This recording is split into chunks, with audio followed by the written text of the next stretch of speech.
mereka ini dianiaya ini tidak berkemanusiaan. Biadab salah satu saksi mengatakan betul itu dan ditunjukkan salah satu gambar bahwa itu Ali Kalora. Betul dengan hasil olah tkp adalah pelakunya adalah kelompok teroris ini yang selama ini kita kejar.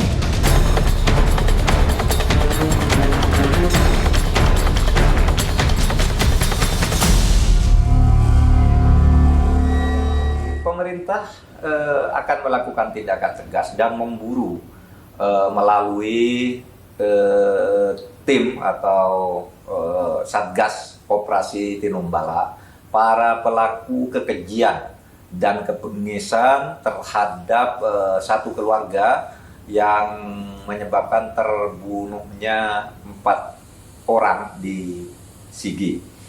Tentu pemerintah mengutuk keras kepada pelakunya dan menyatakan duka yang mendalam kepada korban dan keluarganya. Pemerintah juga sudah melakukan langkah-langkah untuk melakukan pengejaran. Tadi tim Tinombala sudah menyampaikan tahap-tahap yang dilakukan untuk mengejar pelaku dan melakukan isolasi dan pengepungan terhadap tempat yang dicurigai ada kaitan dengan para pelaku. Memang pelakunya adalah Mujahidin Indonesia Timur. Kelompok Mujahidin Indonesia Timur ini adalah sisa-sisa kelompok Santoso yang sekarang masih tersisa beberapa orang lagi, dan Operasi Tinombala atau Satgas Tinombala sedang mengejarnya sekarang. Diharapkan oleh pemerintah kepada seluruh pimpinan umat beragama di Sulawesi Tengah terutama terus melakukan silaturahim untuk tidak terprovokasi oleh isu-isu sara, karena sebenarnya yang terjadi itu bukan di sebuah gereja, tetapi memang di sebuah tempat yang selama ini secara tidak rutin menjadi tempat pelayanan umat. Tetapi pelakunya memang MIT, ya, Mujahidin Indonesia Timur.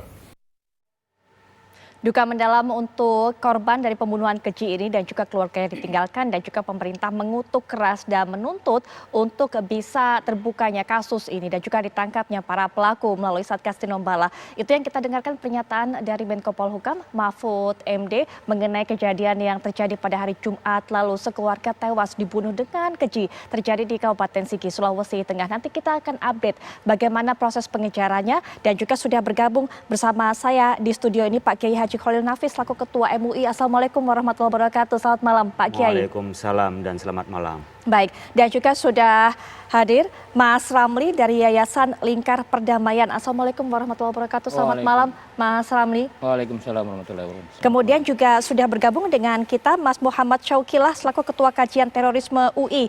Assalamualaikum warahmatullahi wabarakatuh. Selamat malam Mas Syauki. Waalaikumsalam. Selamat malam Putri. Baik.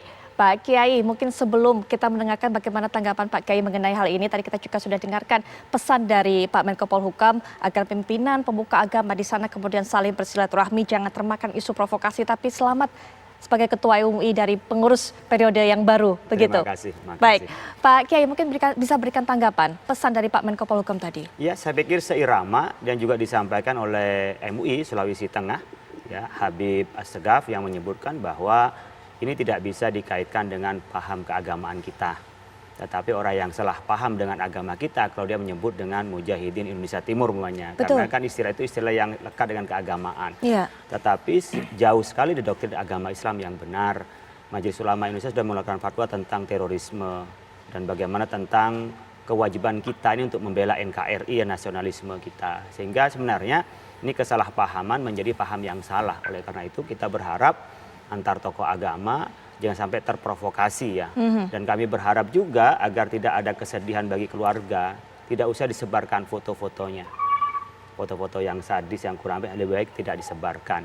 Sehingga kita berharap ini musuh kita bersama, lawan kita semua adalah bagaimana terorisme apapun motifnya harus kita lawan, dan ini tidak dibenarkan oleh ajaran agama dan juga tidak dibenarkan oleh negara kita, Negara Kesatuan Republik Indonesia. Baik, Mas Ramli, ini pihak kepolisian sudah memberikan keterangan bahwa salah satu saksi kemudian mengatakan melihat bahwa sosok yang datang adalah Ali Kalora salah satunya. Mungkin bisa diceritakan bagaimana pengamatan dari Mas Ramli terhadap sepak terjang Ali Kalora ini bersama dengan Mujahidin Indonesia Timurnya saat ini, setelah ditinggal Santoso terutama.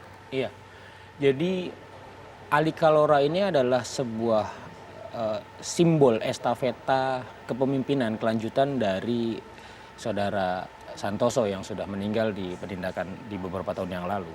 Ali Kalora itu nama aslinya memang bukan Ali Kalora, tapi Ismail Ali Ahmad kalau salah. Beliau itu berasal dari wilayah Maluku, terutama di Kepulauan Buru Selatan. Jadi setelah konflik di Ambon itu sudah mereda, apalagi pasca Malino II pada waktu itu, jadi Ambon itu sudah tidak ada konflik. Sementara Poso pada waktu itu sampai 2007 masih bergejolak.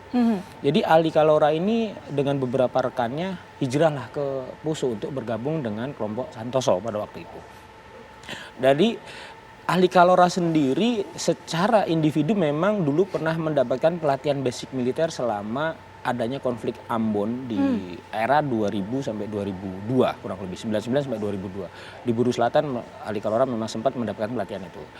Karena sudah terjadi konflik selesai, hijrahlah dia ke Poso untuk bergabung. Karena menganggap Poso itu masih sempat relevan, sudah untuk dijadikan kaidah aminah pada waktu itu.